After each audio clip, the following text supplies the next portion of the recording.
Que a paz do Senhor esteja nos nossos corações e o Espírito de Deus, na sua misericórdia, Ele desconsidere os nossos atos e pensamentos que envergonham o Espírito Santo e que estiveram no nosso coração esta última semana. E nessa misericórdia, Ele, neste dia, opere com poder sobre nós para nos ajudar.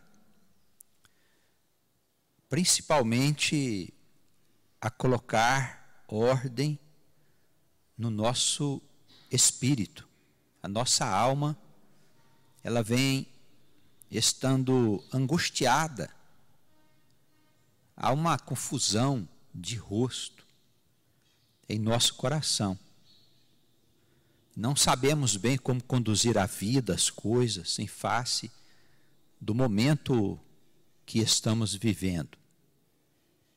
O mundo, ele vem sendo dominado pelo espírito das trevas. E a cada dia os corações vão esfriando pela ausência do Espírito Santo. E a vida desta humanidade vai piorar.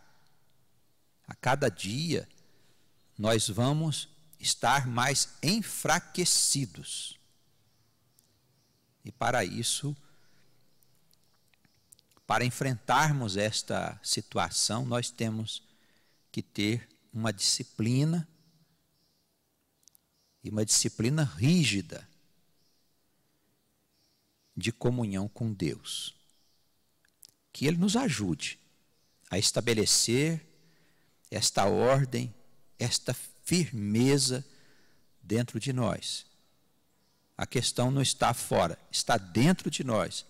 O enfraquecimento não é exterior, embora os efeitos sejam exteriores, o enfraquecimento é dentro de nós, aonde está a casa que o Espírito Santo vem habitar, ou o espírito do diabo.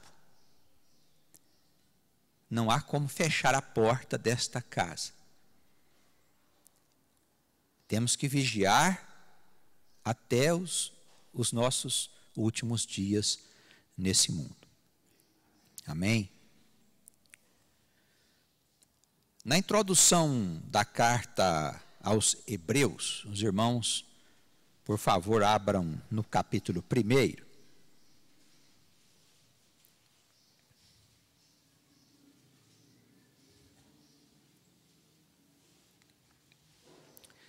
Nós temos aqui o autor divino desta carta. Ele diz logo na abertura que nos tempos antigos Deus falara ao povo pelos profetas, pelos enviados, mas que nesses dias Deus falaria a nós por meio do seu Filho amado Jesus.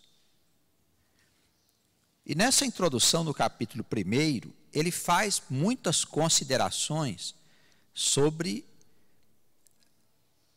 a personalidade excelsa do Cristo, mostrando que ele está acima de todos os outros profetas, anjos, arcanjos ou serafins. Não importa qual potestade exista nos céus, Jesus Cristo foi feito maior do que todos eles.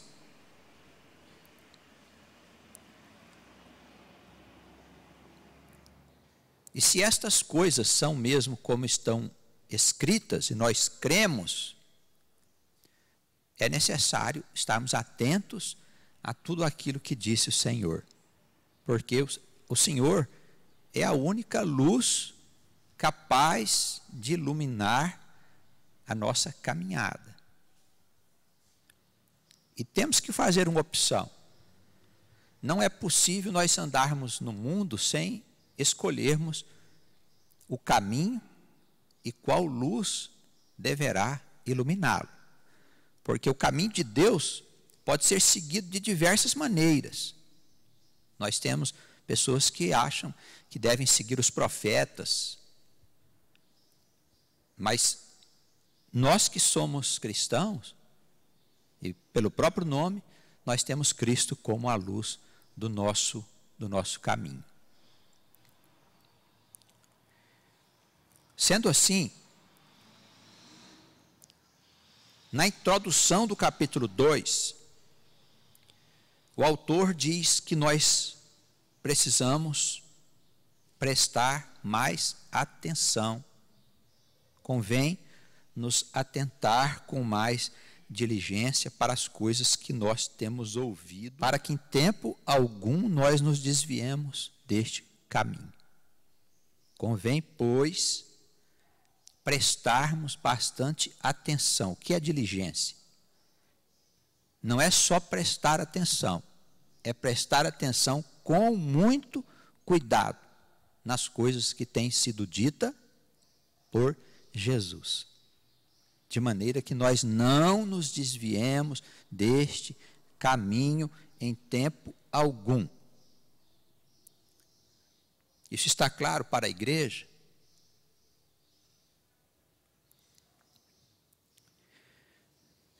O versículo 2 e 3, eles fazem uma advertência acerca desse cuidado.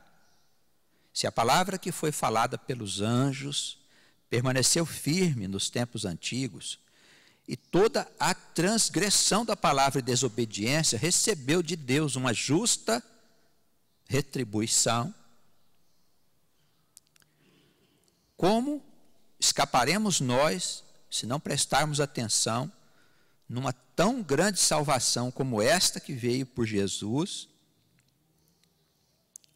a qual, começando a ser anunciada pelo Senhor, foi-nos confirmada depois pelos que a ouviram, as testemunhas de Cristo. Testificando também Deus com eles, não só pelo seu Filho, mas pelos apóstolos e as testemunhas, fazendo sinais, milagres e maravilhas e distribuindo dons do Espírito Santo a todos.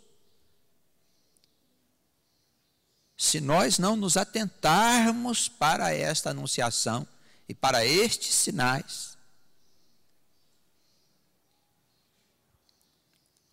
nós seremos duramente repreendidos, muito mais do que aqueles que lá no passado, antes de Cristo, receberam uma justa retribuição pela sua desobediência, pela sua indiferença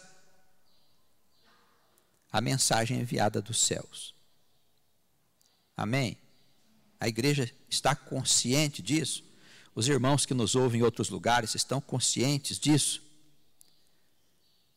De que nós não podemos deixar de observar cuidadosamente a palavra de Cristo e das suas testemunhas, os apóstolos. Sinais, dons e milagres foram feitos para que não ficasse dúvida de que Jesus Cristo é o Senhor. Não vamos negligenciar. Eu tenho visto alguns irmãos que na igreja não se orienta pela palavra, não consegue conceber a palavra lá fora na vida. Vem na igreja, escuta a pregação, mas não se orienta pela pregação. Nós temos que ter a Escritura como o manual que ensina a nossa vida, irmãos. Nós não podemos dar ouvidos à ciência do mundo, às doutrinas do mundo, simplesmente porque nós já sabemos que elas são insuficientes para dar vida, como disse o nosso exortador. Uma doutrina do mundo pode até ajudar as pessoas a ter uma vida relativa diante das coisas terrenas e temporais. Mas estas coisas, elas não permanecem. Por quê? Porque tudo que é do mundo não permanece, está sempre mudando. E sendo assim, nós não podemos orientar nossa vida por aquilo que dizem os doutores do mundo. Nós não estamos condenando ninguém, apenas estamos dizendo que os ensinamentos do mundo são ensinamentos relativos a uma época, a um estado de coisas. Na sua exortação, o pastor Joel disse que na época de Cristo já havia uns rudimentos de ciência, de tecnologia. E quem poderia dizer nos nossos dias que a ciência que nós estamos vendo e a tecnologia, elas não são rudimentos de alguma coisa que ainda está por vir, muito maior, irmãos? É importante que a igreja compreenda que nós, que somos de Deus, que somos espirituais, não temos nada contra a ciência do mundo. Mas que a conduta do homem não pode ser governada pela ciência do mundo. Porque a Escritura é a ciência da alma. E nela nós encontramos os princípios para governar o nosso comportamento. Como nós fazemos, como nós discernimos o bem do mal, segundo o Criador, não é segundo nenhuma igreja não, irmãos. Segundo o Criador. Se eu tenho um problema comportamental em casa, seja da minha família, do meu filho, da minha filha, seja de quem for, do meu marido, da minha esposa, um problema de comportamento, de conduta, eu preciso me fundamentar na Sagrada Escritura para orientar. Eu tenho que fazer essa opção.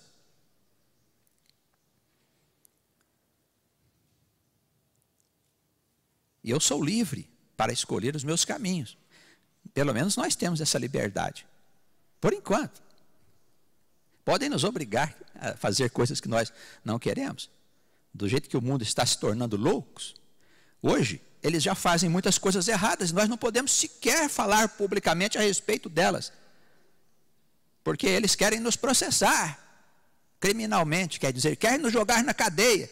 Porque nós falamos que a conduta de algumas pessoas na sociedade são condutas nocivas à vida social. Ao futuro da própria sociedade. Não é que nós queremos o mal da sociedade. Nós queremos o bem da sociedade, assim como Deus quer o nosso bem. Por isso esse mundo não foi ainda destruído. Não se pode mais falar do mal. Os irmãos percebem para onde está indo a coisa? Porque o diabo, ele está institucionalizando o pecado. Sob o manto daquilo que chamam de liberdade. De se ser feliz. Ah, você fala de que felicidade? Ser feliz carnalmente? Bem, se não existe vida eterna, se não há vida depois da morte, se nós não existimos do lado de lá, então vamos comer e beber, dizia Paulo. Que é o que fazem. Vamos deixar que o Deus do ventre tome conta do nosso coração. O que é o Deus do ventre? É aquele Deus que faz as pessoas conduzirem a sua vida conforme as suas próprias concepções. Eu tenho vontade, eu faço. Você imagina uma sociedade onde as pessoas fazem o que quer. Nós estamos vendo aí, nos protestos que estão acontecendo no Brasil, o que é um grupo de pessoas fazer o que quer. A sociedade entra num estado de baderna, de confusão. Porque as pessoas estão fazendo aquilo que elas querem. E assim também é na conduta que aparentemente não traz mal. As pessoas não são agressivas, mas elas fazem coisas que comprometem o corpo da sociedade. E falamos aqui de corpo moral. Não somos moralistas, não, mas queremos dizer que existem regras que governam a conduta. Estas regras, elas são colocadas pelo Criador. Do mesmo modo que há regras que governam as energias, a matéria, a química e todas as coisas que existem. Vamos dar liberdade a uma pessoa para contrariar as leis da química, por exemplo. Logo o laboratório iria para os ares. E chegaríamos à conclusão que aquelas leis não podem ser contrariadas. Por quê? Porque senão tudo vai pelos ares. Assim também é a conduta do homem, irmãos. Existem coisas que nós não podemos fazer.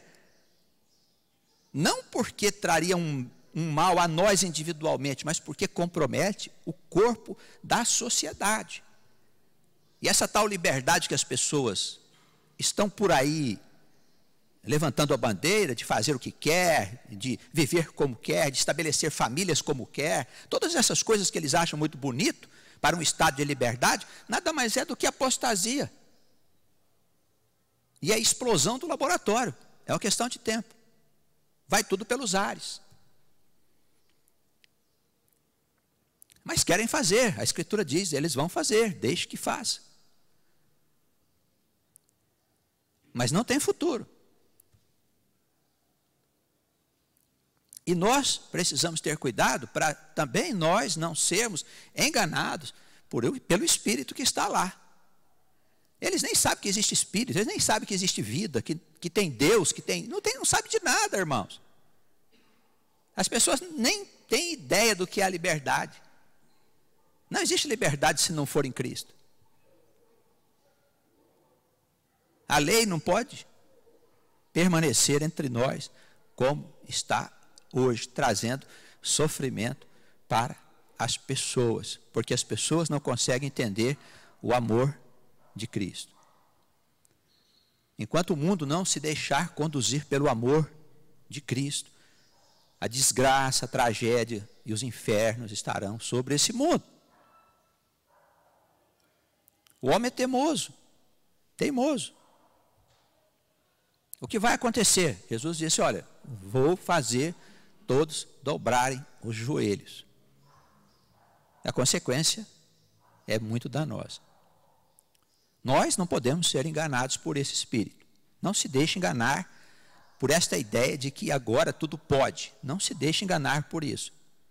Isso é do inferno. Isso é do diabo. Quem se deixar conduzir por ele vai sofrer muito. E o sofrimento pode começar daqui a pouco. Depois da morte, é uma questão só de fé. Se você não crê, vai firme. Quando os seus olhos estiverem para fechar, lembre-se da palavra do pregador, porque é aí que você vai ver a realidade. A realidade é do lado de lá, viu? Do lado de cá é só ilusão. É do lado de lá que você vai ver o que vai acontecer com você.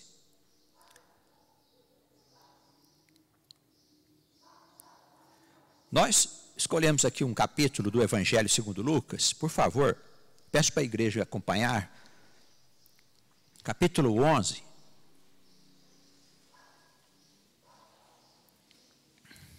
Nós não vamos interpretar o capítulo todo, mas levantar algumas posições ensinadas por Jesus para a edificação. Enquanto o Espírito Santo opera aqui na igreja, opera em outros lugares, onde a palavra está chegando, vamos conversar sobre Cristo.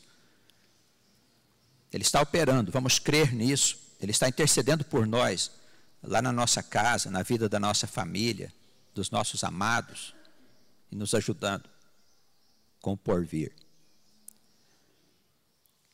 No capítulo 11, nós temos vários temas que foram colocados aqui pelo evangelista, mas alguns deles se destacam. Eu gostaria de comentar alguns pontos.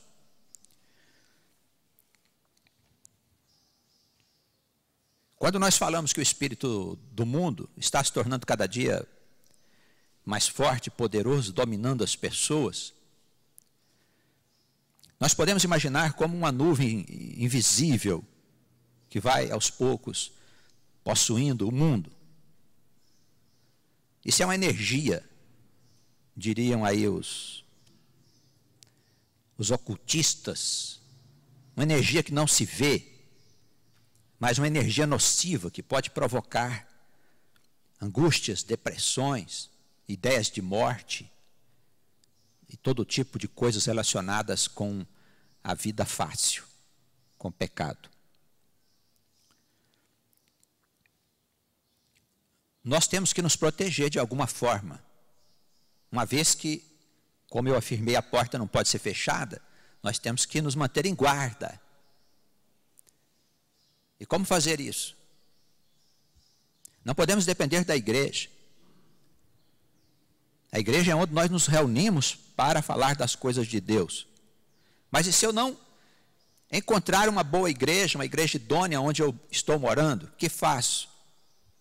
Não posso depender de um pastor. O pastor morre e eu fico sozinho. Eu preciso aprender a me virar sozinho. E Jesus, ele mostra qual é o caminho. Uma conduta que eu tenho recomendado aos irmãos aqui da igreja, aos irmãos de outros lugares, aos irmãos que nos escrevem, porque o nosso povo está angustiado. Nós não podemos dispensar a oração diária. Não é possível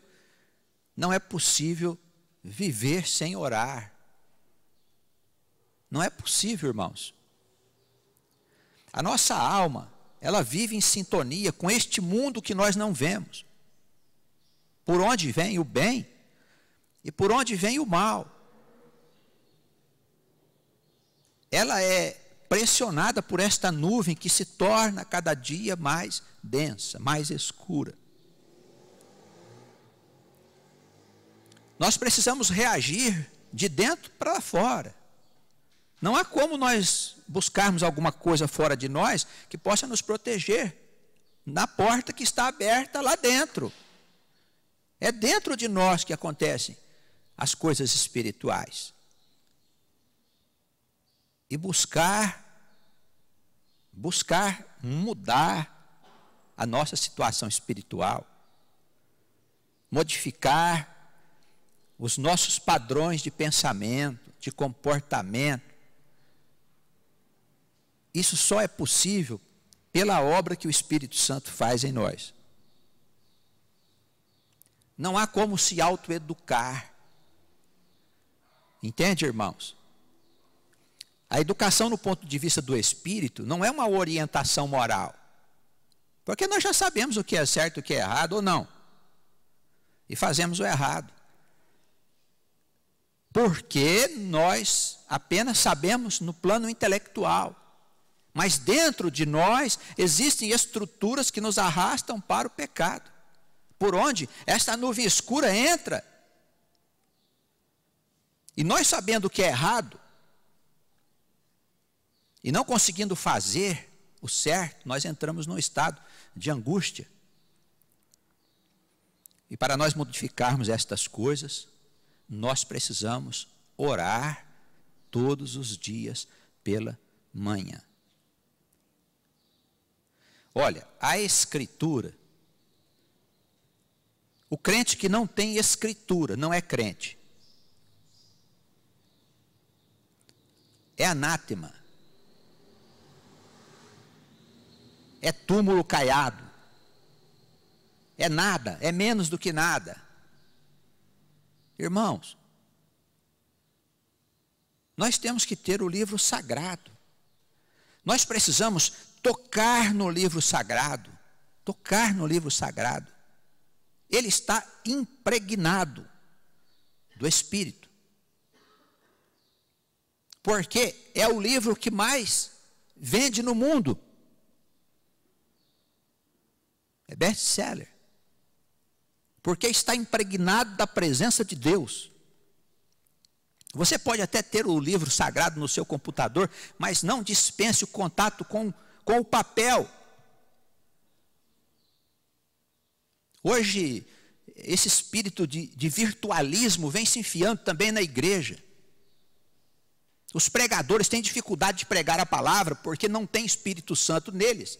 Então eles ficam projetando slides na igreja para as pessoas verem esquemas, como se as pessoas pudessem compreender por esquemas. Estão trazendo as coisas do mundo, as doutrinas do mundo para dentro da igreja. Não se compreende por raciocínio, irmãos. Se compreende por espírito. São coisas distintas.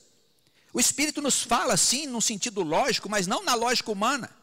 Frequentemente na lógica do Espírito mesmo, que contraria a lógica humana. Mas nós queremos trazer a tal modernidade para dentro da igreja, para quê? Nós podemos acessar um vídeo hoje através do telefone celular, ver uma coisa bonitinha que está na internet e tudo mais. Tá, maravilhoso, é bom mesmo. Mas toma cuidado. Por quê? Porque existem muitas pessoas doentes. Existe uma doença das pessoas se agarrarem no telefone celular e ficar comunicando com o mundo virtual. Eu estou com a minha mulher aqui do lado, mas quero falar com ela através do telefone. Aí eu mando mensagem para ela, mando mensagem para mim. Às vezes meu filho está lá no quarto do outro lado, eu fico mandando mensagem para ele para mim. Nós estamos loucos? Não sabemos, estamos ficando enfermos. Eu vi certa reportagem publicada recentemente numa revista de circulação, eles mostrando como que 5, 6, 10 pessoas vão a um restaurante e elas não conversam. Elas comem e ficam naquele negócio ali, falando no telefone, vendo não sei o que, Facebook, Orkut, nem sei se acabou esse negócio de Orkut, enfim, é uma coisa doida, que todo mundo fica que nem um louco naquilo. É uma doença, estão dando nome para tal doença. Preste atenção quando você for nesses lugares públicos. As pessoas não se conversam. Não se pode trocar sentimentos, irmãos, e energias através do telefone. Não é possível isso. Nós precisamos de contatos físicos. Para que o sentimento possa ser verdadeiro. Não vamos jogar fora, não vamos proibir, não. Mas vamos ter cuidado com os excessos. A Escritura, o papel não pode ser dispensado, irmãos. Não pode ser dispensado. Pegue a sua Escritura, leia um texto da Escritura, logo de manhã, quando você começa o dia, como primeira atividade, vai lá, lê um texto do Novo Testamento, lê um texto dos profetas, lê uns salmos. Se quer ler sobre a lei, vai lá ler sobre a lei, pronto, não tem problema nenhum. Leia uma página qualquer da Escritura, porque isso é a palavra revelada. Isso tem poder. Sobre a nuvem escura, é isso que tem poder, nada mais. É Espírito, os irmãos percebem? Não é instrução. Se fosse instrução, nós faríamos cursos. Nós prepararíamos cursos de A a Z. É Espírito. É o poder de Deus sobre aquele que crê. É dentro de nós que há mudanças promovidas pelo Espírito quando nós desejamos essas mudanças de coração. Mas não basta apenas desejar. Eu vou mostrar aos irmãos, não basta apenas desejar. Não basta dizer eu quero. Leia a Escritura para que a sua alma desconecte, lá vai a linguagem tecnológica, perca um pouco a conexão com o mundo e se conecte com o Espírito Santo, irmãos. E ali, nesta conexão espiritual, você possa receber as forças que você precisa, o consolo que você precisa, as respostas que você está procurando, a promessa, porque às vezes você está pedindo a Deus que faça uma determinada coisa, e Ele vem e diz para você que vai fazer, e você tem que esperar, porque é assim que funciona o mecanismo de Deus, não é no nosso tempo. Nós somos ansiosos, nós não temos paciência de esperar Deus agir na sua justiça. De certo, Deus não está vendo as coisas erradas que se passam à nossa volta. Nós estamos sendo injustiçados, de certo, Deus não está vendo. De certo, é necessário você pedir a Ele, faça justiça, não está vendo que eu estou sendo injustiçado? Veja que triste situação nós nos encontramos. Veja só. Não fosse tão importante orar, não havia instrução para isso na Escritura. Que oração que eu vou fazer? A oração de Daniel? A oração de Paulo? A oração de Pedro? Não vamos fazer essa oração, nós vamos orar de acordo com o ensinamento de Jesus. E ele ensina a gente a orar logo aqui na introdução. Capítulo 11, aconteceu que estando ele a orar num certo lugar, quando ele acabou, um dos seus discípulos chegou e disse a ele: Senhor, ensina-nos a orar como João ensinou os seus discípulos. Olha só, ensinar a orar. Você ensina a orar? Você sabe o que é oração? Ensina-nos a orar. O Senhor disse no versículo 2: quando orardes, dizei: Pai nosso que estais nos céus, santificado seja o teu nome, venha o teu reino, seja feita a tua vontade, assim na terra como no céu. Dá-nos cada dia o nosso pão cotidiano, perdoa-nos os nossos pecados, pois também nós perdoamos a qualquer que nos ofende. Não nos conduzas em tentação, mas livra-nos do mal. Alguns teólogos simplistas dizem que Deus não pode conduzir o homem em tentação. Mas como? Ele mesmo disse que promove o bem e o mal. Ou alguém pensa que o mal acontece na desordem, ou sem autorização de Deus? Irmãos, vamos pedir a Deus que não nos deixe seguir no caminho das tentações, porque Ele pode nos desviar. Os irmãos percebem? Não somos nós que nos desviamos. Nós pedimos a Ele que nos desvie do caminho da tentação, porque Ele conduz a vida. Nós precisamos querer a vida que há em Cristo. Se queremos, Ele conduzirá. Não estamos falando aqui de uma doutrina nova, não é algo muito estranho ao homem do mundo, que está habituado a receber prêmios pela sua vitória. No colégio, me esforço, faço muitas coisas boas, eu ganho uma boa nota. Às vezes eu ganho até um elogio dos professores, sou colocado como melhor aluno da escola.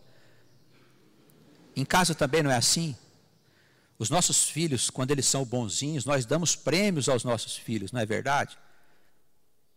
Os irmãos percebem que doutrina esquisita que é, onde a pessoa justifica as coisas que ela recebe pela sua conduta.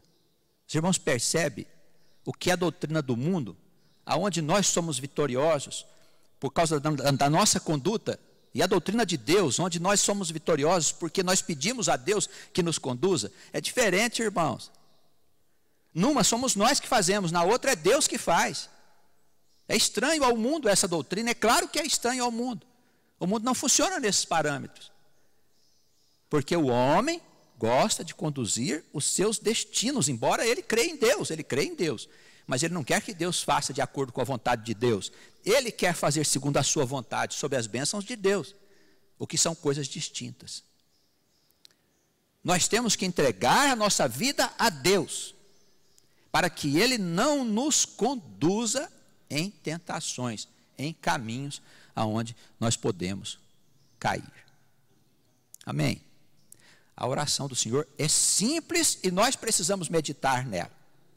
Ela também está no Evangelho segundo Mateus, no capítulo 6. Jesus trata até com mais detalhes sobre a oração. Quando nós oramos, a nossa alma, ela se desconecta da rede do mundo e se conecta na rede divina. Olha, eu usando a linguagem da tecnologia, quem sabe eu consigo atingir um pouquinho mais de corações. Desconectamos da rede do mundo e nos conectamos na rede divina quando nós oramos. Aí, tudo pode acontecer. Tá bem? Olha, se você quer que o seu filho seja uma boa pessoa, sua filha, não importa, desde pequeno ensina a orar. Ensina a criança a pedir a Deus que ela seja uma pessoa de bem. Entendeu?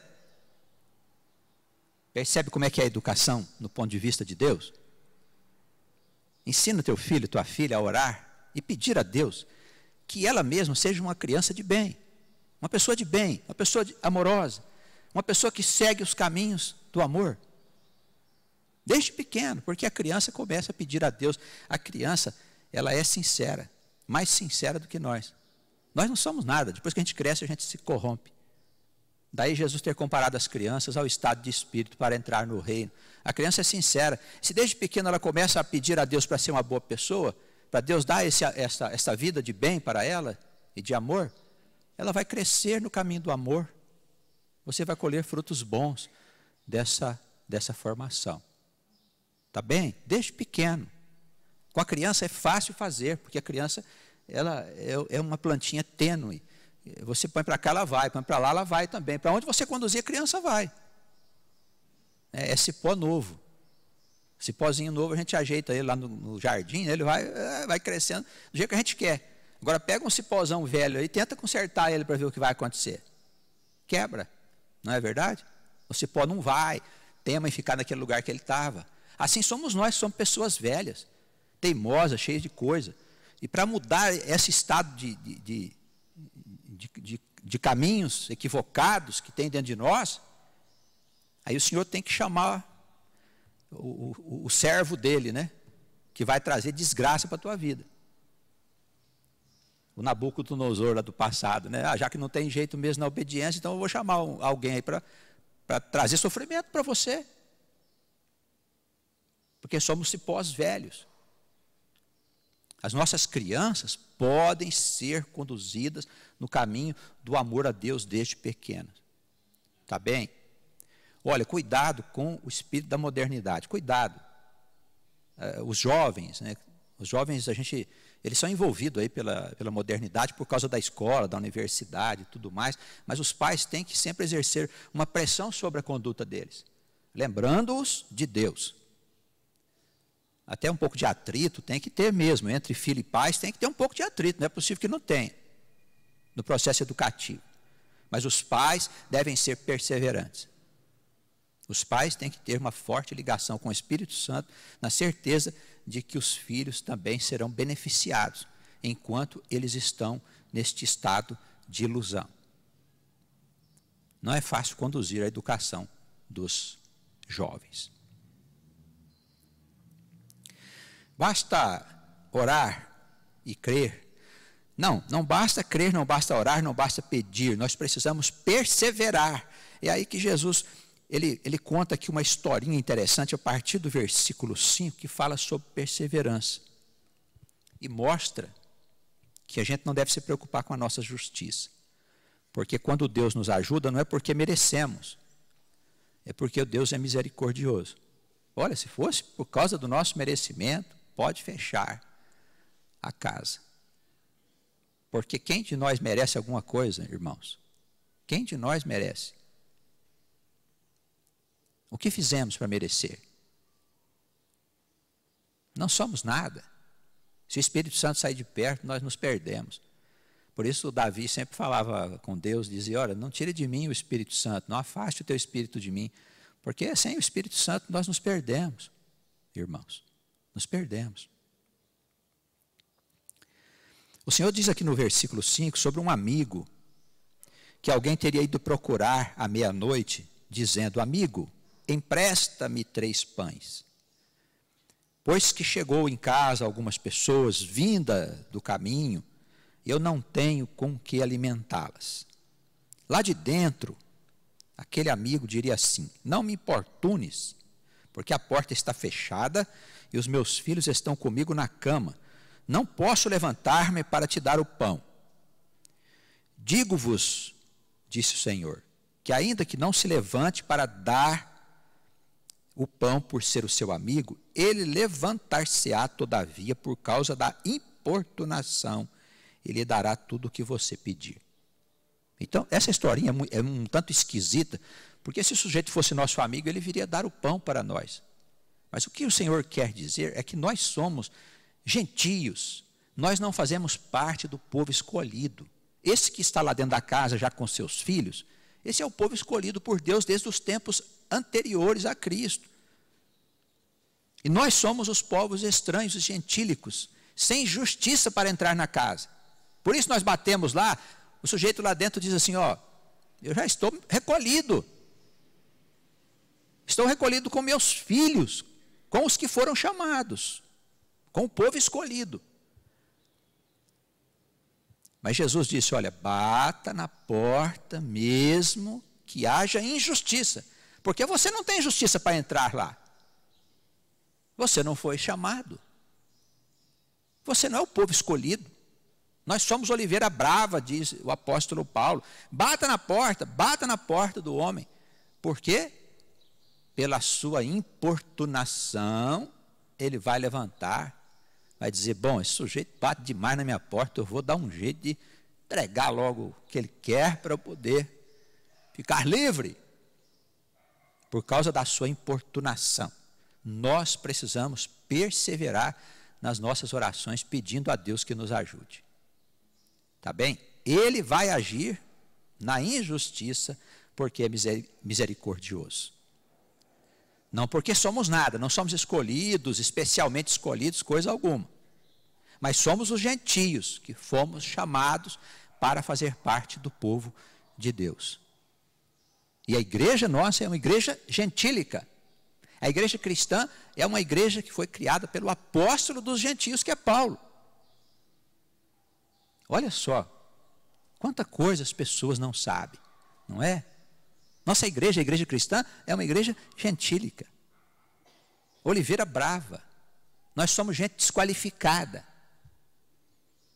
Que fomos convidados por Deus para entrar na festa do seu Filho Jesus.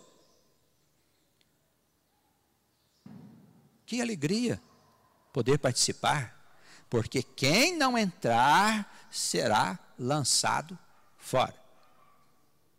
Quem não entrar será lançado fora. Importunemos ao Senhor.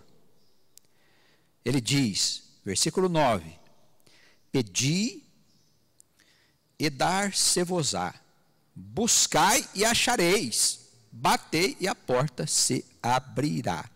Olha, eu preciso pedir, eu preciso buscar, eu preciso bater. Eu preciso querer, eu preciso sair à busca do que eu quero. E quando eu encontrar, não está pronto. Eu tenho que bater para que a porta se abra. Mesmo orando, mesmo tendo um Deus misericordioso, nós precisamos de agir. Não fique sentado aí na sua casa esperando Deus fazer, não, viu? Ah, estou esperando Deus me dar vitória. Vai ficar esperando até o fim da sua vida. Mexa-se. Mexa-se. A vitória vem, mas depende do nosso buscar, do nosso bater. Eu vos digo a vós, versículo 9, pedi e dar-se-vos-á, buscai e achareis, batei e abrir-se-vos-á, porque qualquer que pede recebe, qualquer que busca encontra, e quem bate a porta se abrirá. Joelhos no chão, ore, converse com o Senhor, Ele te ajudará com toda certeza. E pede quantas vezes forem necessárias. Amém? Ele encerra essa instrução de oração dizendo assim, se o nosso filho pedir um pão, nós não vamos dar uma pedra no lugar. Se ele pedir um peixe, nós não vamos dar a ele uma serpente. Se ele pedir um ovo, nós não vamos dar ao nosso filho um escorpião. Não é mesmo? Se vós, sendo maus, sabeis dar boas dádivas aos vossos filhos, quanto mais o vosso Pai Celestial não vos dará o Espírito Santo. E tantas outras coisas que vocês lhe pedirem. Senhor, conceda a mim as bênçãos da vida, o Espírito Santo de Deus, para que por meio dele eu possa socorrer as pessoas, para que por meio dele a minha palavra possa ser ouvida, para que por meio dele eu possa chegar nas ovelhas que estão adormecidas, para despertá-las. Me conceda o Espírito Santo. Acrescente à minha vida tudo aquilo que o Senhor desejar, que o Senhor achar que sirva para o meu bem. Busque, converse com o Senhor, insista com o Senhor. Se você não fizer isso, meu irmão, não pense que ao vir na igreja você sairá justificado. Por vir na igreja, por ouvir a palavra, não basta, é preciso colocar nosso coração em ação. Amém? Na conclusão da palavra, nós vamos saltar aqui para o versículo 29.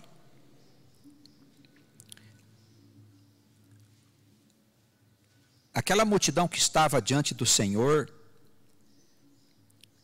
sempre lhe pedia que fizesse sinais, para que eles crescem ser ele o enviado. Jesus disse aí no versículo 29, maligna é esta geração que pede sinais, mas não lhe será dado nenhum sinal, senão aquele do profeta Jonas. Porquanto, assim como Jonas foi sinal para os ninivitas, assim o Filho do Homem o será também para esta geração. Lembra-se da história de Jonas, lá no Velho Testamento, em que ele foi enviado à grande cidade de Nínive, cujos habitantes cometiam pecados de toda a natureza, a ponto de Deus se incomodar com tanta coisa errada que as pessoas faziam. E o Senhor enviou Jonas a essa cidade, e ele chegou lá e pregou a palavra de Deus, e os ninivitas, eles se arrependeram dos seus pecados. E eles foram considerados pelo Senhor também membros da Oliveira Santa. O Senhor disse que no dia do juízo, os ninivitas vão julgar esta geração. Jonas foi sinal para os ninivitas de arrependimento. Esse foi o sinal enviado de Deus. E Jesus é para nós também esse mesmo sinal.